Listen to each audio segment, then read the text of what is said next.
Hindi pa sila gumagastos na galing doon sa mga porsyentong ninakaw nila sa mga projects.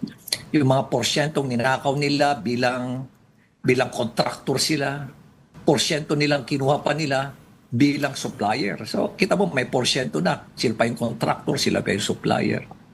Sobra na. Di ba? Sobrang-sobra na. So ano nga po ang pwede kayang magawa ng mga local government executives? Ngayong may ganyang sinasabi ang national government na hindi dapat kasama ang mga politiko dyan sa mga bigayan ng ayuda. Tama yan, Ami. Good question. Ano? Let the social welfare decide on it and work on it. Sila lang dapat.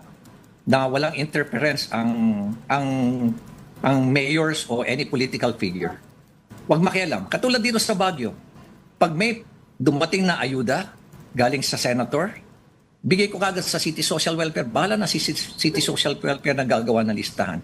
Walang pakialam ang mayor. Hindi niya sasabihin, oh, ito bigyan mo, ito bigyan mo. Bawal yon. Bawal yon sa amin dito. And I hope, sana, I'm pretty sure na marami rin sa mga mayors, ganun din, o governors, ganun din ang ginagawa. Leave it to the social welfare. Oh, yan yung actual guideline na sinasabi ng DSWD eh. Hindi nasusunod eh. Paano